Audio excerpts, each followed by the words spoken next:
Olá, eu sou Antônio Tabet, este aqui é o Alt Tabet, o talk show que tem a pretensão de ser informativo, inteligente sem ser chato, que nem o meu convidado, que você certamente conhece. Professor, historiador, pensador, Leandro Carnal. Leandro. Prazer, tá? Prazer, excelentíssimo. Excelente, digníssimo, ilustríssimo. Ilustríssimo. A gente estava falando sobre isso antes de começar aqui o talk show, sobre a questão de pronomes de tratamento, mas depois, mais pra frente, a gente entra ou não nesse assunto. Carnal, eu ia começar esse papo aqui perguntando o que você acha desse rótulo de pensador. Você gosta? Não gosta? Isso... Bom, primeiro ele é impreciso, né? Todo ser humano pensa.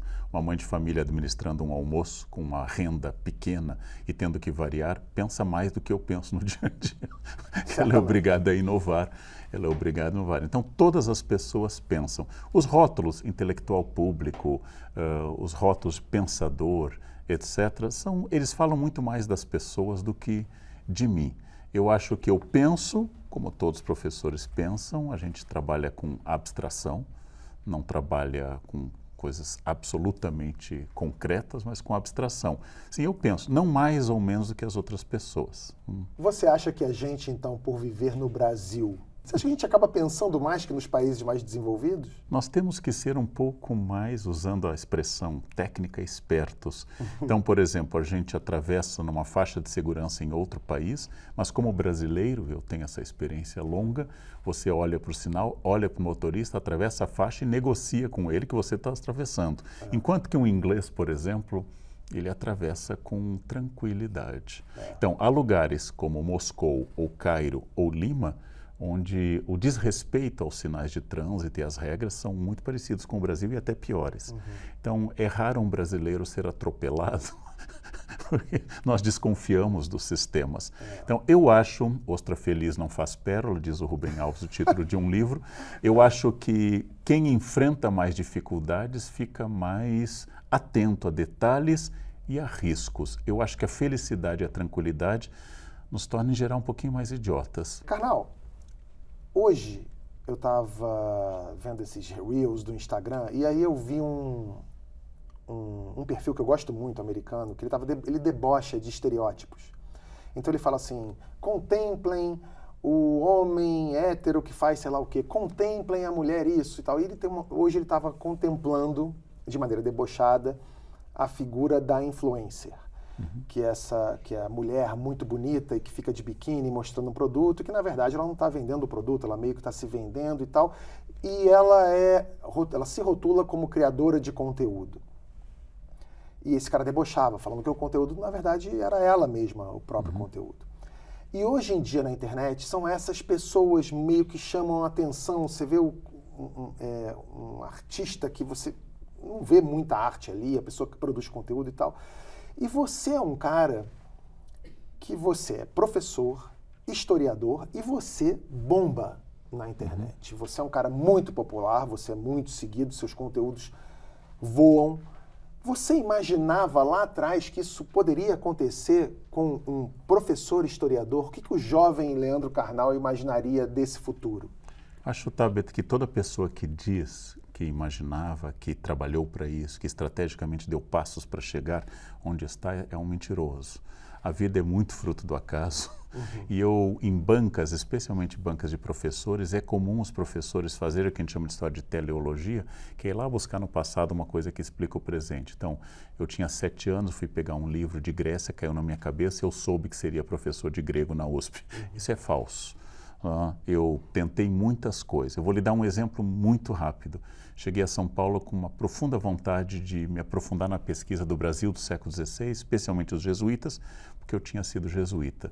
A minha orientadora na USP diz, há mais bolsas de doutorado para estudar México colonial. Naquele dia eu me tornei especialista em México colonial. Oportunidade junto com a carência financeira, ou seja, eu fui em busca da bolsa. Não imaginava, eu sempre quis ensinar, isso desde muito cedo. Sou filho de um advogado e professor, sou irmão de uma professora, sempre quis ensinar. Agora, que isso ia acontecer, pressupunha inclusive saber que haveria uma internet que capilarizaria ou atomizaria as ideias da gente. Agora, naquilo que eu pesquiso de mais denso, que eu publiquei as coisas mais acadêmicas, como teatro franciscano no Vale do México do século XVI, eu nunca me pronunciei na internet, nunca dei uma palestra. Eu nunca fui chamado para falar. Para eu falar, eu tenho que fazer uma conexão com o cotidiano das pessoas. Tenho que fazer como grandes pensadores do passado, muito maiores do que eu, como Sócrates, que iam à feira e perguntavam coisas. Quando as pessoas conseguiam fazer essa conexão. E um dos defeitos da academia, da universidade, infelizmente, porque tem excelentes pessoas, é o isolamento.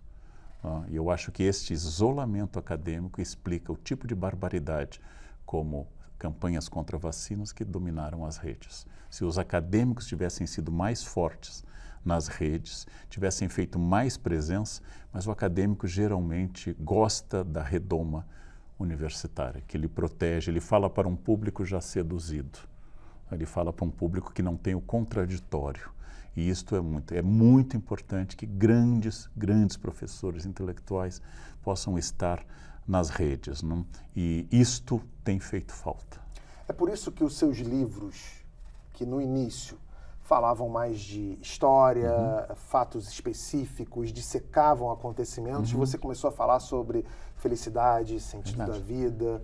É tanto o movimento de mercado quanto o pessoal. Eu tenho um profundo interesse em história dos Estados Unidos, uma área de especialidade, em história da América, em análise cultural. Porém, hoje eu tenho muito interesse em falar sobre solidão e solitude, felicidade. Daqui a pouquinho sairá um livro novo meu, O Dilema das Galinhas Felizes, junto com o Gustavo Arnes, que é o privilégio de ser sobrinho de Dona Zilda e do Cardeal Arnes, que trabalha cientificamente dentro dessa proposta de psicologia americana, o que é que provoca a felicidade, e eu trazendo a reflexão cultural. Eu gosto muito disso, porque a pergunta que eu faço mais hoje é sobre esse tipo de questão, não é só o mercado.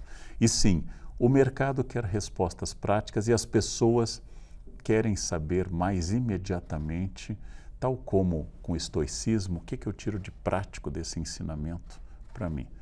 Isto é uma demanda de mercado, sem dúvida. Mas isso também não é uma janela para muito picareta? Sem sombra de dúvida. Eu chamo isso de vinho branco, né? O vinho tinto, ele vai impactar o seu paladar. O vinho branco a 5 graus, quase qualquer porcaria congelada a papila gustativa serve. Assim como a arte abstrata é um campo que pode ter mais picareta que a arte figurativa, sem sombra de dúvida. Sobre o rótulo da modernidade ou da vanguarda, você põe qualquer pessoa sem talento para isso. E para distinguir quem na modernidade, na vanguarda, na arte abstrata ou na delicada arte de fazer vinhos brancos tem qualidade, precisa de um olhar maior. Mas picaretagem é uma coisa que existia na Grécia, porque os socráticos acusavam os sofistas de servirem só ao mercado e de servir ao cliente, porque o sofista quase sempre é advogado, e de não pensar na verdade em si. Então a picaretagem é uma acusação antiga. Em todos os grandes filósofos existe a acusação de superficialidade para outros e assim por diante. Professor historiador, quando foi que você achou, ou descobriu, ou desenvolveu essa habilidade de falar sobre o cotidiano? Isso é uma coisa que nasceu com você, você desenvolveu, você percebeu que era uma oportunidade, mais um caminho de mercado? Como é que foi isso? Eu tenho bons modelos. Meu pai era um grande orador, concorria em concursos nacionais de oratória, coisa antiga. Eu tive um bom orientador, a biblioteca do meu pai ajudou, foi meu primeiro professor, inclusive, de francês e de latim. Eu tinha muita sedução, inclusive religiosa, por padres que fizessem bons sermões. Quem é mais jovem não sabe o que é isso, mas houve um momento, tinha mais padres Vieira, isso. E tudo isto, uma sedução muito grande pela fala pública. Como professor de ensino médio, que eu fui durante muitos anos, a grande arte do ensino médio é seduzir. Você tem que seduzir antes de passar o conteúdo. Então, lá que eu aprendi a fazer o link com o programa de ontem, lá que eu aprendi a fazer referência a uma música atual, lá que eu aprendi a mostrar a asa da vitória da Samothrace e dizer vitória em grego Nikel, seu tênis Nike tirou o símbolo desta estátua helenística que está no Louvre hoje.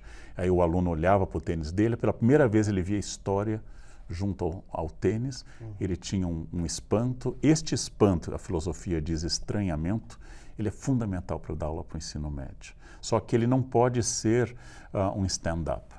Você não pode fazer a aula divertida, mas tem que usar ganchos. Eu aprendi a falar para público com alunos, um público difícil. Alunos da elite paulistana, um público dificílimo. Alunos entediados. Não exatamente agressivos, mas entediados, que já viram tudo. E esses alunos eu tinha que seduzi-los no sentido de atraí-los. Então, como contar a história de Dom Casmurro, né? Falando de um grande talarico, que era o Escobar. Sim. Aí ele ouve a palavra talarico, não é comum, aí ele pensa, talarico, isso ele já ouviu, então ele faz o link e você começa. A fala da sala de aula é uma fala televisiva, né? Eu, quando fui as primeiras vezes para a televisão, eu percebi que eu usava muito orações coordenadas, gradações de voz, não ficava com marcadores orais que matam quem está assistindo, tipo, o tema, assim, que eu gostaria, assim, de... Esses marcadores orais, onomatopeias, interjeições, eles matam quem está ouvindo.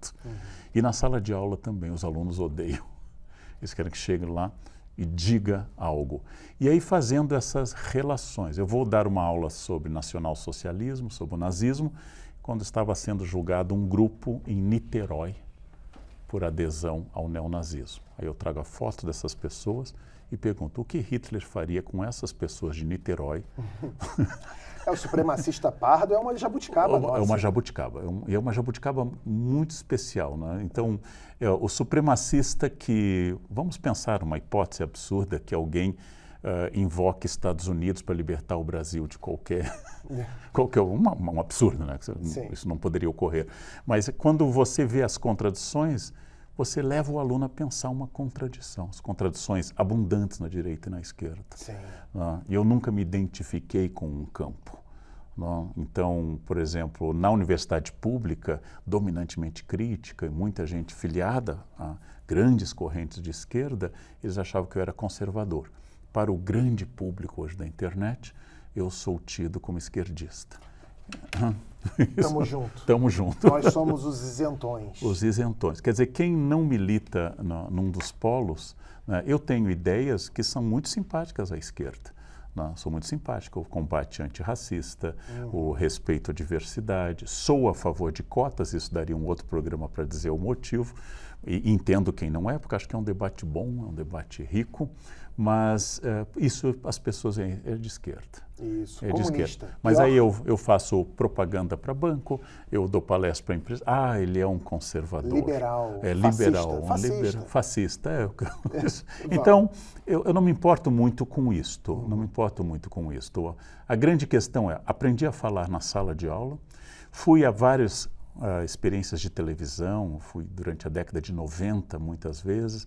Na virada para o século XXI, com frequência eu ia a jornais, dar opiniões sobre política internacional, Estados Unidos, que eu sou reconhecido como especialista, e aí começaram a perceber palestras para profissionais liberais à noite em centros de estudo, gente que chega cansada do escritório da Faria Lima e quer ouvir sobre rococó e arte deco e barroco, etc. Como você seduz essas pessoas? Esse é um grande desafio. Eu comecei perguntando o que você achava do rótulo pensador. Eu posso dizer que você é um sedutor? Eu gostaria sempre de ser um sedutor no bom sentido. Sedutor tem uma longa carreira na literatura, geralmente condenado em obras como Dom Giovanni, em óperas como Dom Giovanni, como Casanova, sempre sendo. Porém, a arte é a arte de narrar uma história sedutora. Então, como Yuval Harari uma vez disse que a revolução cognitiva há 70 mil anos nos tornou contadores de história, que eu tenho que dizer para aquela comunidade, vocês topam construir uma pirâmide por 20 anos com 100 mil pessoas ganhando nada? Vocês topam? Mas nós vamos enterrar ali uma pessoa que não é você nem da sua família, mas ela vai atingir a vida eterna. Que história que eu tenho que contar para seduzir que a ansiedade de imortalidade de um faraó vai movimentar um país inteiro? A mesma que eu tenho que fazer quando eu construo Brasília ou quando eu levo pessoas para a avenida para lutarem por mim, mesmo que eu não lute por elas. Então, é uma arte de seduzir, para o bem e para o mal. Mas aí eu vou te fazer uma provocação, que, aliás, o termo é errado, não é uma provocação, mas é uma pergunta quase retórica. o fato da gente viver num país que liga tão pouco para a educação, não faz com que a gente promova ou jogue holofote, a gente como sociedade, para contadores de história muito cretinos? Porque, né, a gente tem aí pastores, né, que fazem exatamente isso. Dá aqui o seu dinheiro, dá aqui seu dízimo. Eu estou andando de carro conversível, morando em cobertura, a sua vida não melhora, mas a minha melhora muito. Nós temos a tendência a perdoar as pessoas que têm um refinamento, porque a cultura é sofisticada. Se você lê Heidegger, se você assiste ópera de Wagner, se você sabe o que é a arte dodecafônica na música, então parece que você tem direito a explorar. Mas se você não faz isso, você não teria direito. Nós temos novos agentes de comunicação social, né? Os pastores tradicionais, eu venho de uma região do Rio Grande do Sul onde há muitos luteranos, minha mãe era de origem luterana, meu pai católico, tem uma formação extraordinária. Claro. Luteranos, presbiterianos, calvinistas, surgiram tanto entre pentecostais e neopentecostais, formações mais rápidas e de grande apelo comunicativo. Eu acho que nós deveríamos estudar mais este apelo comunicativo, porque ele é uma grande escola. Muitos com muita boa vontade, envolvidos em uma obra religiosa mesmo. Mas claro que há picaretas, como há picaretas na Igreja Católica, há picaretas em todos os campos. Mas nós temos que aprender essa arte da comunicação. Faria muito bem aos grandes intelectuais assistirem a alguns cultos pentecostais e neopentecostais. Mas você acha que faria muito bem para eles conhecerem um outro tipo de realidade ou conhecerem outro tipo de comunicação? Primeiro, saber essas contradições que para nós são profundamente estranhas. Um estudo recente mostrou que os membros da Umbanda, que é um fenômeno brasileiro, eles são quase todos brancos.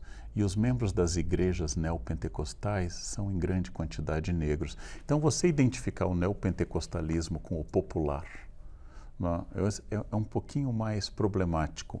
O Brasil profundo, aquele que Euclides da Cunha pensou quando escreveu Os Sertões, dizendo que a luta de Canudos era a luta do Brasil do século XIX contra o Brasil do século XVII, o Brasil profundo é desconhecido pela maioria. Sim. Como funciona aquela senhora empoderada na periferia de São Paulo, empoderada pelo fato de que ela se sente possuída pelo mesmo demônio que tentou Adão e Eva, Jó e Jesus. E ele está lá, na periferia de São Paulo. E ela está sendo exorcizada por um grupo que dá a ela a atenção que ela não tem em casa nem na comunidade. Esse acolhimento, que eu uma vez frequentei essas igrejas para estudar, ele é extraordinário. Ele é extraordinário. É uma coisa que temos a aprender muito. Se a gente sair dos estereótipos, se a gente sair das polarizações e classificar neopentecostal é burro, não. Absolutamente é um fenômeno social fundamental para entender. E quem entendeu melhor isso obteve mais dividendos políticos. Bom. Você falou saindo dos polos, mas entrando nos polos. Isso também é o que acontece nos que são rotulados como extrema esquerda e extrema direita. Eu conheço, por exemplo, idosos que são hiperbolsonaristas e até há quem brinque falando isso aí é culpa dos bingos, acabaram com os bingos, eles se juntaram. Mas eu acho que tem um pouco a ver, sim, o fato de você juntar pessoas, ter o pertencimento, o acolhimento de um lado, assim como acontece em setores hiperprogressistas também, pessoas que, né, são marginalizadas por conta de escolhas da vida, de hábitos e também se juntam ali. Você acha que a falta de um organismo ou de um olhar atento da sociedade como um todo facilita também essa polarização? Tabet, as pessoas não estão em busca da verdade. Elas não estão em busca de um esclarecimento verdadeiro, científico, que baseado em evidências, elas estão em busca de pertencimento. Quando Heidegger escreve A Mente Moralista, ele diz que nós somos dominados metaforicamente no cérebro por um elefante, que é governado por um ginete, por um piloto, e a busca do elefante é imediatamente pela intuição associativa e pelo prazer. O que fez a humanidade sobreviver na pré-história? A relação com o grupo. Eu não sobrevivo na savana horas se eu não tiver um grupo. O ser humano é fraco, tem unhas fracas, tem pele fraca, dentes fracos. Comparado com uma tartaruga que nasce sozinha e vai à luta, nós temos adolescentes que durante 30 anos precisam do pai e da mãe. Do pai e da mãe. Então, nós somos muito frágeis fisicamente. Então, eu tenho que constituir histórias, Essas histórias têm que seduzir um grupo e esse grupo tem pertencimento.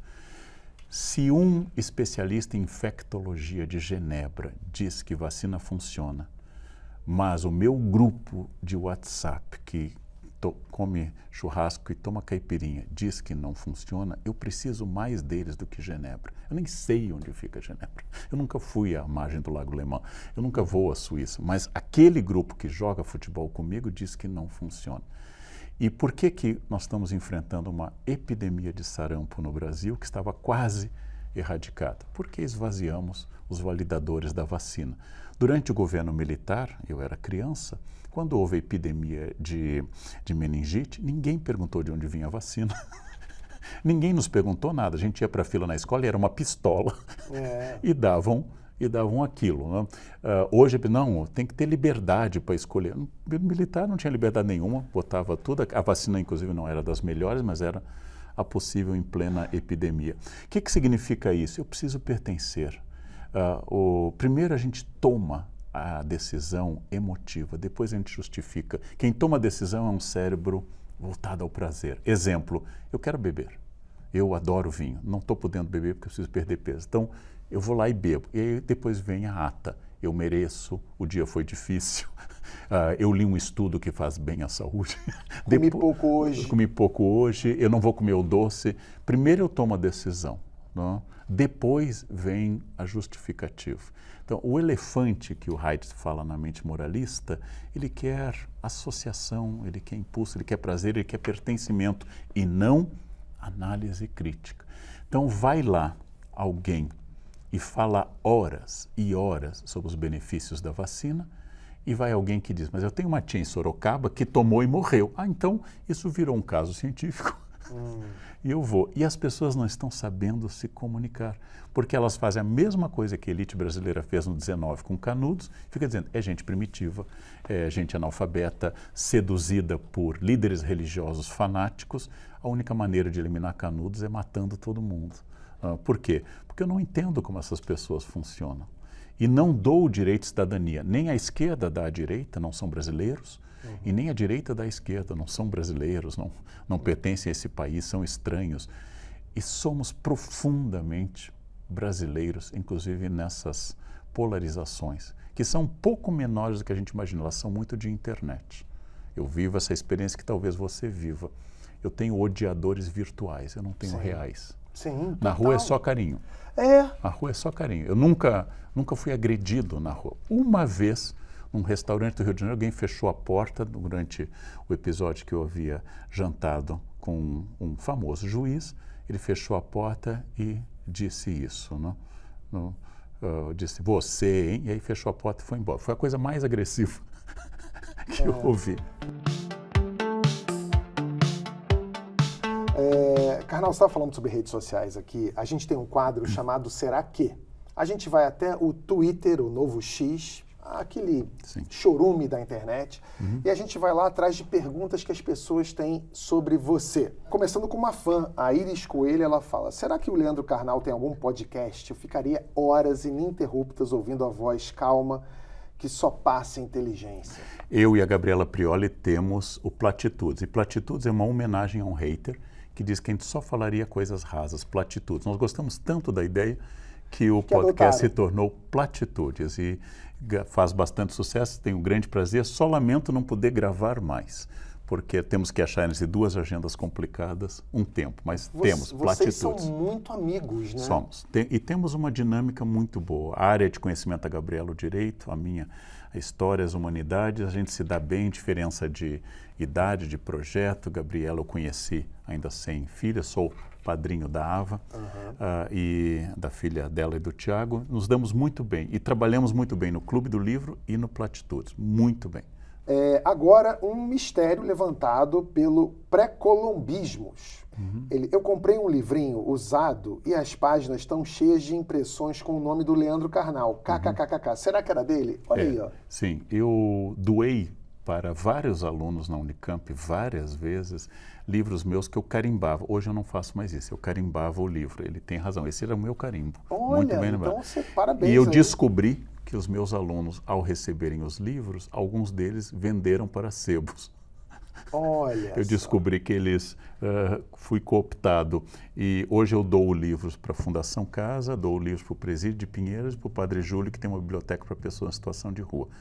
Aliás, a biblioteca nova dele começou com uma doação de 1000 livros meus, porque eu não tenho mais uma biblioteca grande como eu já tive. Mas isso eu fazia, eu botava carimbo, hoje eu não uso mais isso. A Isa não é fã nem hater, ela é apenas cética. Dizem que Schopenhauer escreveu que a vida é uma constante oscilação entre a ânsia de ter e o tédio de possuir. Mas será que escreveu mesmo? Porque até agora não vi fontes confiáveis, apenas posts do Leandro Carnal. Infelizmente, não apenas posts meus, mas essa ideia está em 2 textos, Parerga e Paralipomena, um texto que eu recomendo, que é muito bom, e O Mundo como Vontade e Representação com uma ligeira modificação. Schopenhauer é um pessimista, junto com Nietzsche, os primeiros filósofos europeus a serem marcados pelo budismo, e Schopenhauer, que levou uma vida desgraçada e profundamente infeliz, e numa explosão de ódio empurrou a dona do apartamento dele escada, ela se machucou, ficou manca e ele teve que pagar uma indenização pesada, concorria com gente mais brilhante como Hegel, suas aulas estavam vazias, as de Hegel lotadas. Schopenhauer foi um profundo pessimista. E ele disse exatamente isso, que é um traço meio budista, né? As primeiras pessoas a serem influenciadas pelos novos textos budistas que chegavam à Europa. Quando você tem, isso vai provocar tédio, quando você não tem, vai provocar ansiedade. Mas isso é Schopenhauer mesmo. O Lazim está falando da sua campanha para o Bradesco. Ele fala aqui, quando vi, pensei, quanto será que pagaram o Carnal para fazer uma propaganda de banco? Imaginei o mesmo valor ou até maior que uma diva pop. É assim? Você chegou a receber uma quantia Lady Gaguesca, Beyoncística? Seu valor no mercado não é dado nem pela sua simpatia, mas quanto você pode agregar à marca a partir de seguidores e impacto. Então, pessoas como a Lady Gaga e outras pessoas muito mais famosas, certamente ganham milhões. O valor não é dado pela sua qualidade, mas é dado pelo mercado. Por que que um jogador de futebol vai ganhar milhões e um intelectual menos? Porque o jogador de futebol vai ser acompanhado de patrocínio, vai angariar fundos para isso. Então tem que pensar nisso. No mercado, o que vale é a sua capacidade de retribuir o que você paga. Então, quando eu dou 10 milhões de dólares a Lady Gaga, hipótese, é porque eu sei que a figura dela vai me atrair 100 milhões de dólares, né? É isso, assim funciona o mercado. Em agosto de 2024, você publicou um artigo no Estadão com o título "Em que momento a política passou a concentrar tanta gente ruim?" Um anônimo comentou lá no X, Anônimos Anônimo. Será que o Carnal lembra das conversas com Sérgio Moro? E como aquele traste atacou a boa política brasileira? Cabe uma autocrítica. Eu tenho um interesse profundo até hoje em conversar com pessoas. Eu só tenho uma dificuldade estrutural, que é conversar com racistas, porque eu reajo fisicamente ao racismo. Eu tenho dificuldade. Agora, tirando o racista, eu converso com gente, portanto, em determinado momento, eu quis conversar, porque temos um grande amigo em comum, eu quis conversar com ele e imaginei que eu aprenderia. Eu supunha algumas coisas, depois nós rompemos, porque eu fiz críticas à Operação Lava Jato. Eu escrevi sobre esse neotenentismo, aquele movimento na década de 20 que queria reformar a política brasileira a partir da elite, os tenentes, que fizeram movimentos como o Levante Forte Copacabana, e eu fiz críticas a ele, em primeiro lugar, e pedia ao Sérgio Moro esclarecimentos sobre algumas coisas que me pareciam obscuras nas ações.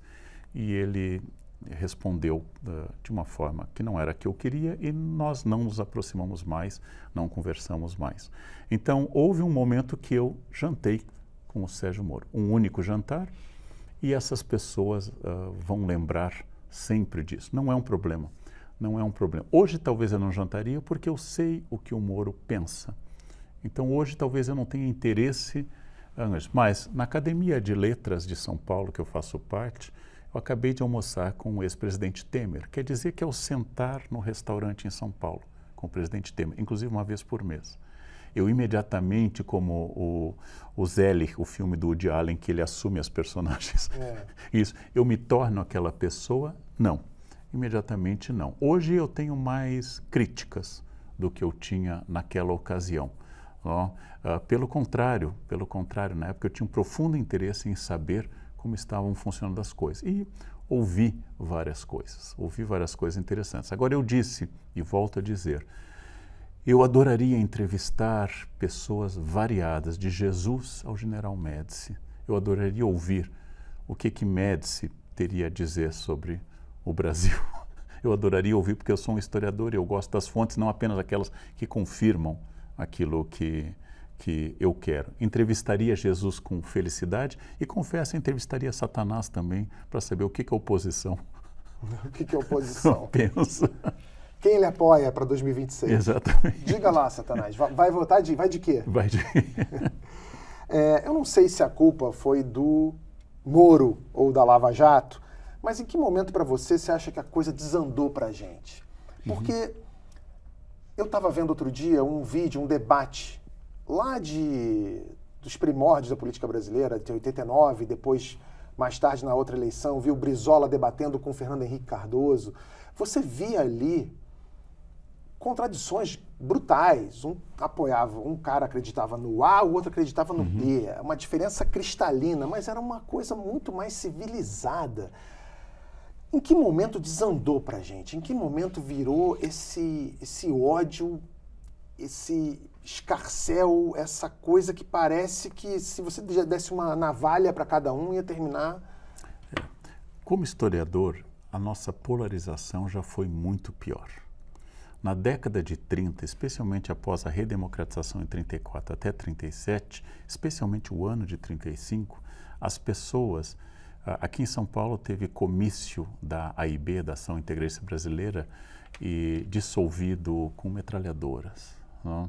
Nós tivemos tentativas de golpe, como exemplo a intentona comunista, tentativas de golpe de direita, como a intentona integralista. Nós já tivemos, nos anos anteriores a 64, militantes invadindo espaços públicos e culturais. Tivemos, durante os primeiros anos do governo militar, gente indo ao camarim bater em artistas. Não eram publicações. Nós tivemos, como no caso do Rio Centro, que elementos ligados ao pensamento conservador queriam explodir um local de eventos para causar pânico, que é o caso do Rio Centro, onde havia um show que identificava. Tivemos bancas de jornais que sofreram explosões porque vendiam jornais de esquerda. Tivemos uma secretária da OAB assassinada porque ela abriu um pacote que era uma bomba. Então, nós já fomos mais agressivos do que hoje. Hoje existe uma militância de internet que tem resultado em violência, inclusive violência física. Mas a gente sempre acha que o momento atual é o pior, é o mais polarizado. Não é verdade. As polarizações políticas nos outros países também causam graves problemas. Eu acho que há um momento de uma virada. Esta virada é o uso em massa da internet como meio de comunicação e o uso de trocas de mensagem entre pessoas que se associaram em grupos, obtiveram o viés da confirmação naquele pequeno grupo. Eu digo uma coisa, o outro concorda, então vai a função que a gente chama de eco e o viés de confirmação, e a partir deste momento eu passo a achar que eu tenho razão e não quero mais me comunicar com os outros. Então, oposição, choque. Vamos lembrar que na campanha entre Collor e Lula surge o caso Lurian, que é um golpe baixo para tornar Lula um abortista contra a campanha, e a todo instante isto acontece. Mas, de fato, houve um momento na história do Brasil que pensadores conservadores, como, por exemplo, Lacerda, governador da Guanabara, por exemplo, vocês em casa podem procurar o que era a Guanabara antes de ser Copa, governador da Guanabara, debatendo com os trabalhistas ligados a Getúlio, o nível do discurso era muito superior. Era muito superior. Então, uma oposição ferrenha. Quer dizer, Lacerda botava nos seus jornais tanto coisas verdadeiras quanto Assis Chateaubriand, a quem a televisão e a imprensa brasileira devem muito em vários sentidos, nem todos positivos, publicava o que queria também e atacava publicamente. Tudo isso é verdade. Mas no momento que eu passei a trocar mensagens em grupos fechados e formar guetos, igrejas, dentro, igreja que é uma metáfora, dentro da família, e um grupo que exclui alguma pessoa. Se a sua família, por exemplo, não tem 2 grupos de WhatsApp, você diz, a minha só tem um, é porque você é o excluído. É verdade. Nesse momento, reforçado por certas insatisfações que levaram às manifestações de 2013, aí nós começamos a trabalhar com o fígado e com o ódio. E aí é muito difícil o diálogo político, porque, por exemplo, um deputado hoje, especialmente um deputado jovem, ele não fala mais para a tribuna, ele fala para o seu TikTok. E ele está fazendo o discurso olhando para o celular, para o TikTok, porque a tribuna é irrelevante, só importam seus eleitores fora. Então não há mais, de fato, um debate no Congresso. Sim. Não, o que existe é um debate com as redes sociais. E os jovens deputados aprenderam a dominar essa técnica melhor do que os mais velhos. Como é que a gente consegue melhorar isso? Nós pagamos um preço muito alto, sabe? Muito alto, por passar de uma alfabetização deficitária para a era digital. Nós não passamos como a França, onde há problemas políticos, de um país que elegia a leitura como seu hobby principal nacional em pesquisas. Quando eu morei em Paris, na década de 90, o metrô era fechado com pessoas lendo o tempo todo enquanto estavam no metrô. Nós passamos para a era digital, que significa texto rápido. Você já deve ter tido a experiência que eu tive, sendo perfeitamente alfabetizado e que gosta de leitura, de responder tão rápido a um zap que você responde errado. A pessoa pede uma coisa, você responde outra, você não leu o que ela pediu. Porque a velocidade de hoje não pressupõe, não implica, não gosta de análise sintática e não gosta de decomposição da ideia. Como nós nos comunicamos assim, nós ficamos muito mais superficiais na leitura e consumimos, naturalmente, em grande quantidade essa contradição. Essa é a geração menos analfabeta da história do Brasil. Nós estamos com o índice mais baixo de toda a história do Brasil, porque a geração que você elogiou, que assistia na década de 50, Lacerda, atacando Getúlio Vargas na crise de 54, o Brasil, quase a metade desse país era de analfabetos. Então, quando você reduz muito o grupo dos que ouvem, leem e pensam, você garante uma qualidade maior. Quando você amplia, você vai trabalhar com uma outra característica. E hoje, nunca jovens escreveram tanto. Os jovens passam o dia escrevendo frases curtas, mandando VC, exato, a língua semita, porque eles omitem as vogais, escrevem árabe, hebraico, línguas semitas, e muitas imagens, uma escrita hieroglífica com muitas imagens. Só que se comunicam o dia todo. Os jovens não usam o celular para falar. Eles usam apenas para escrever, com polegares, sinal de juventude, indicador, sinal de pouco colágeno. Então você vai se expandir sobre uma comunicação rápida, lacradora, que tem que chamar a atenção por isto, né? Tem que chamar a atenção por uma frase. Mesmo quando você faz manchetes em sites e jornais, você tem que botar uma frase lacradora para atrair a atenção. E isto tem um preço por isso. Antes de entrar nas fotografias que eu quero te mostrar, eu quero fazer uma pergunta. Você, especialista em história americana, a gente está vivendo um momento que agora as relações entre Brasil e Estados Unidos estão bastante friccionadas por conta do presidente Trump, por conta dos movimentos do Eduardo Bolsonaro lá, o governo federal aqui, taxação e lei Magnitsky. Para onde você acha que isso está indo? A oscilação de relações entre Brasil e Estados Unidos, os americanos foram o primeiro país a reconhecer a nossa independência, ainda no século XIX. As relações foram muito simpáticas em determinado momento. Dom Pedro II foi convidado para a exposição do centenário na Filadélfia, onde ele conheceu o Graham Bell e chamou a atenção sobre o telefone.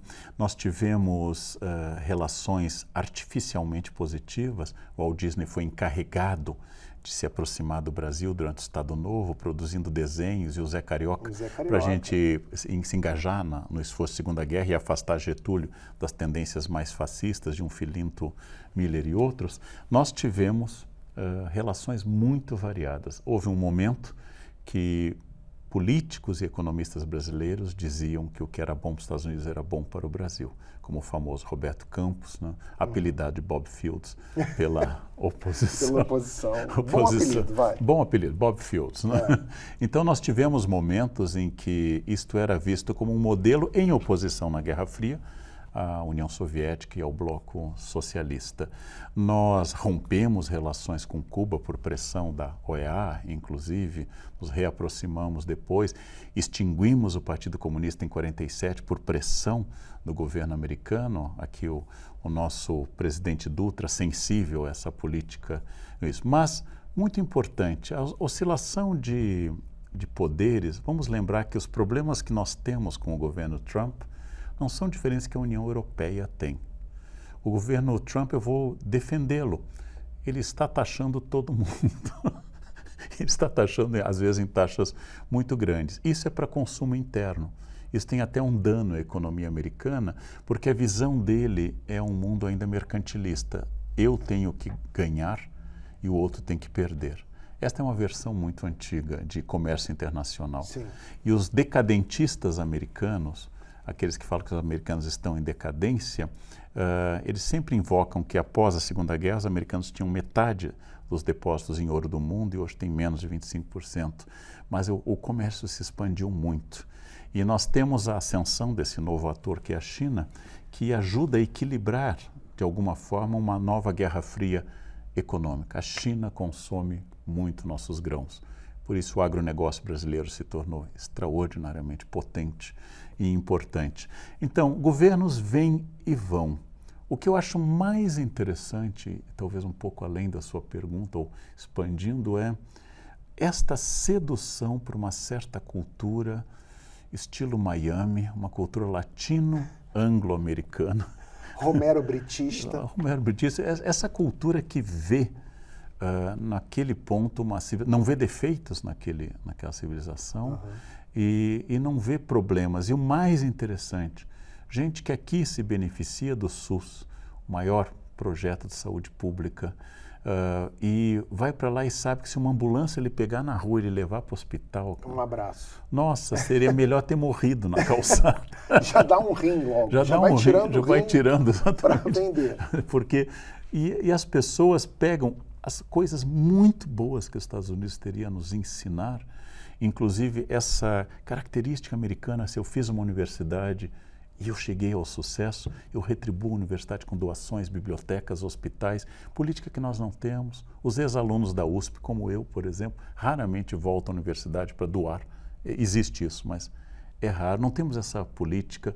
O associativismo americano que Tocqueville denunciou, trouxe à tona no século XIX, a liberdade de expressão, mesmo em meio à adversidade, que treme na época do macartismo.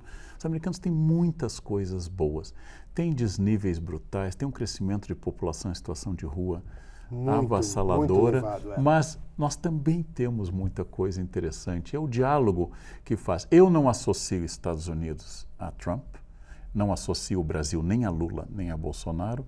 Acho que são expressões de um executivo que vêm e vão, né? Essas pessoas passam. As pessoas passam. Acho que tem que pensar em relações de profunda interação econômica para que a gente possa crescer. O mundo do século XXI, não o mundo do século XVII. Balança comercial favorável, segurar os metais preciosos, é o mundo do século XVII. E as pessoas continuam achando que nós devemos voltar a um mundo em que para um ganhar, o outro tem que perder. Karnal, a gente vai para um quadro aqui que é um álbum de fotos. A gente vai atrás de fotos suas, imagens, vídeos, etc. Nossa, vamos lá. Vamos lá. A primeira é com a sua afilhada, Ava, filha da Gabriela Prioli. Que nasceu, me deu esse bordado para isso. Grande. Eu, a Anitta, somos padrinhos. Um ateu e a outra do candomblé. Tá bem, a Ava, tá bem orientada. Tá super bem orientada. Hoje ela está com quase 3 anos, né? Ela vai fazer em dezembro 3 anos, exatamente. Como é que, você já falou, né, a sua relação com ela, mas como é que você já foi padrinho de... Sou padrinho de um sobrinho meu, Davi, sou padrinho, quando eu trabalhava na igreja, eu já fui padrinho de mais gente, mas a Ava é a mais recente, E como é que é o Leandro Karnal padrinho? Eu gostaria de ser uma influência e disse a Gabriela que me convidou, porque ela leu um artigo meu sobre artistas mulheres e o apagamento dessas mulheres, né? Acho que um caso clássico de Camille Claudel, uma escultora extraordinária, mas ofuscada pelo Rodin, e acabou morrendo de fome num hospital durante a Segunda Guerra. Então, eu gostaria de ser essa influência para que a Ava se tornasse uma pessoa que lê bem o mundo, que tem experiência. Ela tem 2 pais extraordinários. Ela, como eu escrevi uma vez, nasceu privilegiada em qualquer sentido da palavra, né? Mas eu dei muita aula para gente de elite que tinha um brilhante futuro pelas costas. Gente que comia proteína, tomou ovo maltine, mas chegou lá e... É o neto pobre. Né? Nepo Baby não é uma garantia de sucesso. Vamos para a próxima. Você com o Vitor, seu companheiro. Que você, quando apareceu com o Vitor, muitos comentários falavam sobre o que te irritava mais? Os comentários sobre a diferença de idade ou os comentários que diziam que ele era muito parecido com Harry Potter? Eu acho que isso seria quase um elogio, né? Porque aí eu me tornaria um pouco Voldemort, ou sou Dumbledore, talvez um Dumbledore, que eu tenho nariz, o Voldemort usou cocaína e não tem mais nariz. Aqui está uma parte da nossa felicidade. Seria muito difícil ter alguém 33 anos mais novo que curtisse sem cessar grandes festivais de rock. Nossa, e baladas. Que preguiça disso. E o Vitor, ele brincava muito com isto, hoje ele não fala mais. Ele disse que ele era o velho da relação, ele tinha 81 anos, porque, por exemplo, a paixão do Vitor pela Sala São Paulo, que está ali atrás, da qual eu sou conselheiro da nossa grande OSESP, o Vitor é um frequentador do espaço antes de me conhecer e ama música clássica, e a emoção de um concerto é muito mais dele do que a minha, eu sou muito racional. Então, como o Vitor ama museu, ama concertos, a gente viaja para ver concertos. Então a gente vai num hotel agora em Amsterdã, que a gente foi, porque fica do lado do Concertgebouw, para poder ir a mais concertos, em frente ao Museu Van Gogh. Então, como ele gosta disso, isso facilita. Mas é claro, eu cruzei 2 preconceitos, homofobia e etarismo, né? É demais para a sociedade. E as pessoas dizem o mesmo que elas dizem sempre. Eu jamais casaria com alguém muito mais novo. Então, não case. Não é um problema. Não case. Exatamente. E a próxima foto é o Karnal noviço jesuíta em 1981. Você tem saudade dessa época? Olha, eu devo muito à igreja. Tenho uma grande gratidão misturada com admiração por muitas pessoas. Minha cultura aumentou muito, os jesuítas são grandes educadores. Também fui educado por freiras alemãs, franciscanas em São Leopoldo. Só que a paróquia Nossa Senhora da Paz, no Boqueirão, em Curitiba, estou cultivando uma horta. Eu sempre gostei muito de plantar. Eu chamava antigamente isso de dedo verde, le pouce vert, por causa de um livro do Maurice Dron, Tistu, o menino do dedo verde, le pouce vert. E o mais extraordinário é o cabelo. Eu era cabeludo. Tem saudade desse cabelo? Eu tive muito orgulho dele, mas você assume outra identidade que tem vantagens e desvantagens. Não sei se é com você. Meu banho dura muito pouco. Eu não tenho medo de piolho, que para um professor é sempre providencial. Uma grande vantagem, mas sim, a perda do cabelo é um envelhecimento e um declínio estético. Sim, eu adoraria ter esse cabelo de novo, mas tem coisas que se vão, colágeno, cabelo, e outras vêm. Nessa época que eu tinha cabelão, eu não tinha o conhecimento que eu tenho hoje, não podia viajar para os lugares que eu vou hoje, então é difícil. Muito bem. Karnal, para terminar, eu quero que você me conte algo que você nunca contou para ninguém. Nossa, tanta coisa, mas nenhuma profundamente relevante. Duvido. Aos 7 anos de idade, eu fui convidado para um desfile beneficente em São Leopoldo pela PAI, na minha cidade. Ao atravessar a rua para experimentar roupas numa loja chamada Casa Mena, eu corri para atravessar, minha irmã me segurou pelo casaco, 2 anos mais velha do que eu. Ela segurou, mas não deu tempo de eu atravessar. Eu fui atropelado por uma Rural Willys. Quem lembra o que é uma Rural Willys, geralmente está perto do fim, já é uma pessoa que vai reencontrar o Criador logo. Fui atropelado e isso barrou minha carreira de modelo. Poderia hoje ser modelo. Então a gente tem que agradecer essa Rural, a sua irmã, esse casaco. Deixa eu ver. Eu detesto dançar, mas quando eu tinha 17 anos, eu participei de um concurso de dança discoteca em 1980, em São Leopoldo, na Boate Confa, junto com a minha grande amiga Maria Ângela. Nós dançamos ao estilo John Travolta, naturalmente perdemos feio, os dois eram um desastre, então a carreira de dançarino também não decolou. E por fim, acho que eu nunca comentei isso, eu fui convidado 3 vezes para ser político. Olha! E nas 3 vezes eu disse que não era a minha vocação. Mas isso é recente? A primeira vez eu acho que já faz 10 anos. E houve um momento, vou lhe dizer mais, talvez seja mais extraordinário, contei só em círculos íntimos. Houve um momento do impeachment da Dilma que intérpretes achavam que o impeachment era da chapa, significando que, por problemas, então, não só ela, mas o vice também seriam impedidos. E a Constituição previa que o Congresso elegesse indiretamente alguém para convocar eleições. Neste momento, eles precisavam de um nome não ligado a partidos políticos, conhecido no Brasil e que não desagradasse nenhuma das facções. Nesse momento, altas autoridades da República me chamaram para um jantar. E começaram a falar da possibilidade de eu ser um presidente interino. Nossa, E eram pessoas boas, bem preparadas, e eu disse que não tinha vocação para ser o Papa Celestino V. Celestino V é um Papa que, no impasse do fim do século XIII, foi tirado de uma caverna onde ele era eremita, tornado Papa porque nenhuma das facções conseguiu o poder. Então vamos eleger alguém que seja tampão. de fora. Ele acabou preso e morreu na prisão. Não é um bom, não é uma boa E referência. sucedido por um Papa terrível. Então, eu disse assim, eu não tenho vocação para Celestino V. Uma das pessoas, inclusive, entendeu a referência histórica. Não me chamem para tapar um incêndio que vocês querem manipular que eu seja o bombeiro, né? Não me chamem para isso. Mas você se vê Não, de jeito candidato? nenhum, de Zero jeito chance. nenhum, zero chance. Hoje não, hoje não, nunca sei o futuro, né? Então, hoje não. Eu não gosto da ideia de administração, eu não gosto de discursos, eu não gosto de gente falando mal e enunciando títulos, eu não gosto desses salamaleques de recepções, eu não gostaria de ir ver desfiles no 7 de setembro, ver passar um tanque. Assim, É a diesel. não me emociona isso. Leandro, muito obrigado pela sua presença, foi um prazer.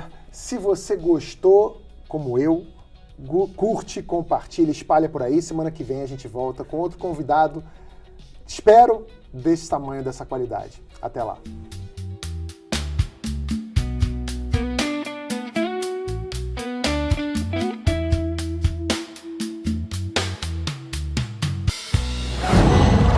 Qual?